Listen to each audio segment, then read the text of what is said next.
कुछ पहाड़ केवल ऊंचाई के लिए नहीं जाने जाते, कुछ पर्वत अपने रहस्यों के लिए प्रसिद्ध होते हैं और कुछ ऐसे होते हैं जो इंसान की पहुंच से परे होते हैं। आज हम आपको एक ऐसे ही पर्वत की ओर ले चलते हैं जिसे ना कोई फतेह कर पाया और ना कोई समझ पाया। ये कहानी है कैलाश पर्वत की, जहां समय रुक जाता है, घड़ियां थम जाती हैं और हवा भी कुछ कहती है। तिब्बत की बर्फीली धरती पर समुद्र तल से लगभग 22,000 फीट की ऊंचाई पर स्थित कैलाश पर्वत, सफेद बर्फ में लिपटा बिल्कुल किसी त्रिशूल की तरह खड़ा, प्रकृति ने जैसे इसे खुद तराशा हो। पर ये सिर्फ एक पहाड़ नहीं है, ये 4 धर्मों की आस्था का केंद्र है। हिंदू, जैन, बौद्ध और बोन। हिंदू कहते हैं ये शिव का निवास है।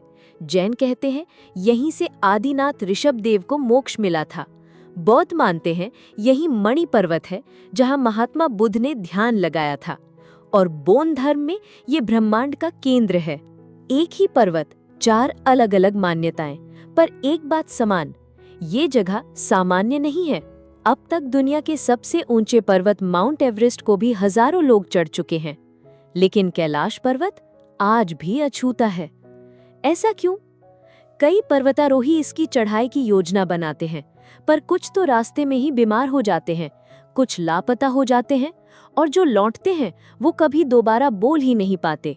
एक रूसी पर्वतारोही ने 1926 में चढ़ाई शुरू की, पर आधे रास्ते से लौट आया। उसके शब्द थे, वहां कोई है, कोई अदृश्य शक्ति जो हमें वहां नहीं चाहती। क्या ये सिर्फ संयोग है या वाकई वहां कुछ अलौकिक है?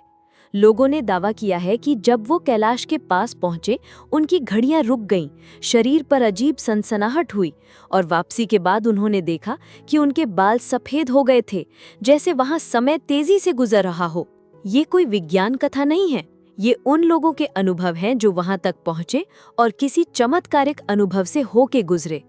अब वैज्ञानिक दृष्टिकोण से देखें तो कैलाश पर्वत एक परफेक्ट पिरामिड है। सैटेलाइट इमेज से पता चला कि ये पर्वत किसी विशाल वास्तु योजना का हिस्सा है, जिसके चारों ओर कई छोटे छोटे पर्वत इस तरह खड़े हैं जैसे किसी प्राचीन मंदिर का परिसर हो। कुछ वैज्ञानिक कहते हैं कि कैलाश पृथ्वी का जियोमैग्नेटिक केंद्र है, यानी धरती की ऊर्जा का केंद्र। और सबसे रहस्यमय बात ये कि यहाँ कंपास काम नहीं करता, दिशा भ्रम हो जाता है। कैलाश पर्वत तिब्बत में आता है और तिब्बत अब चीन के अधीन है। चीन ने आधिकारिक रूप से वहां चढ़ाई पर प्रतिबंध लगा दिया है। पर क्यों? क्या वो वहां कुछ छुपा रहे हैं? क्या उन्हें भी लगता है कि ये स्थान अलौकिक शक्तियों का केंद्र है, या फिर वो किसी अदृश्य रहस्य को दुनिया से छुपा रहे हैं? चीन इस पर चुप है और दुनिया हैरान। भारतीय ग्रंथों में कैलाश को मेरु पर्वत कहा गया है, ब्रह्मांड का ध्रुव।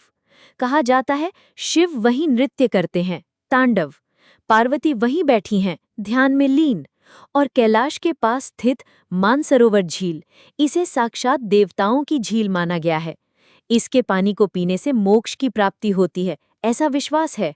तो दोस्तों, क्या कैलाश पर्वत कोई दैवीय शक्ति का केंद्र है? क्या ये प्राकृतिक ऊर्जा से भरा है, या फिर कोई ऐसा रहस्य है जिसे विज्ञान अभी तक समझ नहीं पाया? एक बात तय है, कैलाश पर्वत ना केवल भौगोलिक रूप से खास है, बल्कि भावनात्मक, आध्यात्मिक और वैज्ञानिक दृष्टि से भी अद्वितीय है। शायद इसीलिए आज भी वो पर्वत चुप है, लेकिन उसकी चुप्पी में भी एक आवाज है जो सुनने वाले का भाग्य बदल देती है। आपका क्या मानना है? क्या हमें उस पर्वत को फतह करना चाहिए, या उसे देवताओं का धाम बनाकर ही छोड़ देना चाहिए? कमेंट में जरूर बताइए। और अगर वीडियो पसंद आया हो तो लाइक करें, शेयर करें और चैनल को सब्सक्राइब करना ना भूलें।